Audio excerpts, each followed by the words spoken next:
السلام علیکم دوستو، میں ہوں سید عاقب شیرازی اور آپ دیکھ رہے ہیں میرا چینل نقطہ حیات۔ دوستو، آج حضرت یوسف علیہ السلام کے واقعے کے لاسٹ ایپیسوڈ کے ساتھ آپ کی خدمت میں حاضر ہوں، اور آج کی ویڈیو میں بتانے والا ہوں کہ حضرت یوسف علیہ السلام کی جب بھائیوں سے ملاقات ہوئی تو بھائیوں کے کیا تاثرات تھے، کیونکہ بھائیوں نے تو حضرت یوسف علیہ السلام کو کنویں میں پھینک دیا تھا۔ تو ویڈیو شروع کرنے سے پہلے تمام دوستوں سے گزارش ہے کہ اگر آپ نے ابھی تک ہمارا چینل سبسکرائب نہیں کیا، چینل کو سبسکرائب کریں اور ویڈیو کو آخر تک دیکھنا نہ بھولیے گا۔ حضرت یوسف علیہ السلام کی بھائیوں سے ملاقات۔ اب ایک بار پھر سب بھائی مل کر مصر پہنچے۔ حضرت یوسف علیہ السلام سے گھر والوں کی بری حالت بیان کی اور کہا کہ ہم اپنے ساتھ بہت تھوڑا سامان لائے ہیں، مگر چاہتے ہیں کہ آپ پورا غلہ دیں۔ حضرت یوسف علیہ السلام نے اپنے گھر کا یہ حال سنا تو بے تاب ہو گئے اور ان سے رہا نہ گیا۔ انہوں نے اپنے بھائیوں سے کہا کہ تم جانتے ہو کہ تم نے یوسف اور اس کے بھائی کے ساتھ کیا کیا ہے؟ بھائیوں نے نہایت تعجب اور حیرانی کے ساتھ پوچھا کہ کہیں آپ ہی تو یوسف نہیں؟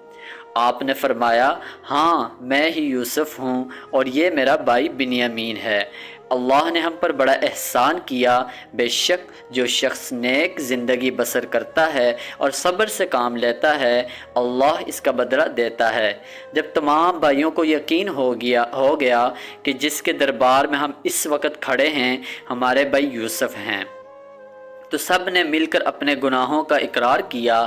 آپ نے فرمایا کہ تم کوئی فکر نہ کرو، تم پر کوئی الزام نہیں، اللہ تمام گناہوں کو معاف کرے، وہی سب سے زیادہ رحم کرنے والا ہے۔ جاؤ میرا کرتا میرے باپ کے چہرے پر ڈال دو اور ان کی بینائی لوٹ آئے گی، اور پھر سب کو یہاں لے آؤ۔ ادھر قافلہ مصر سے روانہ ہوا، ادھر حضرت یعقوب علیہ السلام نے اپنے گھر والوں کو یہ خوشخبری سنا دی کہ مجھے یوسف کی بو آ رہی ہے۔ انہوں نے سنا تو کہا کہ تمہارے سر پر ایک ہی خبط سوار ہے۔ آخر قافلہ آ گیا۔ حضرت یوسف علیہ السلام کا کرتا ان کے سامنے رکھ کر تمام حالات سنائے تو انہوں نے گھر والوں سے کہا، دیکھو میں نے تم سے نہیں کہا تھا؟ آخر سب بیٹوں نے مل کر آپ سے گناہوں کی معافی مانگی اور مصر کو چل دیے۔ حضرت یوسف علیہ السلام سے ملاقات ہوئی تو انہوں نے ماں باپ کو اپنے پاس ٹھہرایا اور کہا، خدا چاہے تو مصر میں امن اور آرام کے ساتھ رہیے۔ پھر ان کو اپنے ساتھ تخت پر بٹھایا۔ سب کے سب بھائی شاہی آداب بجا لائے۔ آپ نے فرمایا، یہ میرے خواب کی تعبیر ہے، اللہ نے اس کو سچ کر دکھایا۔ اس نے مجھ پر بڑا احسان کیا جو مجھے قید سے چھڑایا، اور شیطان نے جو فساد میرے اور میرے بھائیوں کے درمیان ڈال دیا تھا، آپ سب کو دیہات و بیابان سے یہاں تک لے آیا۔ بے شک رب خیر کی حکمت جانتا ہے۔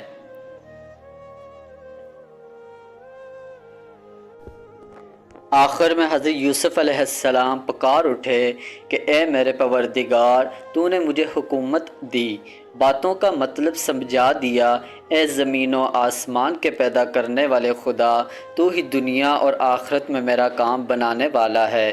مجھے مسلمان ہی مارنا اور نیک بندوں کے ساتھ ملا دینا۔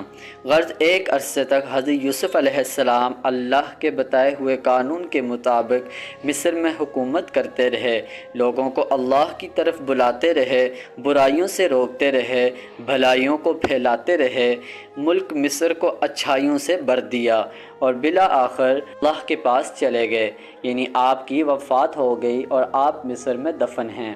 دیکھیے حضرت یوسف علیہ السلام کو بھائیوں کی وجہ سے کیسی کیسی تکلیفیں اٹھانی پڑیں۔ اندھیرے کنویں میں رہے، غلام بنے، جیل خانہ میں رہے، لیکن جب یہ سب اللہ کی آزمائشیں پوری ہو گئی اور اللہ پاک نے ان کو مصر کا بادشاہ بنا دیا، تو بھائیوں سے کوئی بدلہ نہیں لیا، بلکہ اللہ تعالیٰ سے ان کے گناہوں کی معافی کے لیے دعا کی اور خود بھی معاف کر دیا۔ بچوں، بھائیوں کے ساتھ یہی کرنا چاہیے۔ قرآن شریف میں ایک دوسری جگہ ہے جس کا مطلب یہ ہے کہ اگر تمہارے ساتھ کوئی زیادتی کرے اور تم اس کے بدلے اس کے ساتھ نیکی اور بھلائی کرو تو وہ تمہارا دشمن تمہارا حقیقی دوست بن جائے گا۔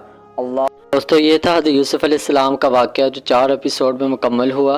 حضرت یوسف علیہ السلام سے واقعہ سے ہمیں بہت کچھ سیکھنے کو ملا۔ جب حضرت یوسف علیہ السلام ہر آزمائش میں پورا اترے تو اللہ تعالیٰ نے حضرت یوسف علیہ السلام کو بہت سے انعامات سے نوازا، جس مصر میں حضرت یوسف علیہ السلام فروخت ہوئے۔ دوستو آج کی ویڈیو آپ کو کیسی لگی ہمیں کمنٹ سیکشن میں بتانا، ویڈیو کو لائک شیئر کرنا نہ بھولیے گا۔ آپ سے ملتے ہیں نیکسٹ ویڈیو میں، تب تک کے لیے مجھے دیجیے اجازت، اللہ حافظ۔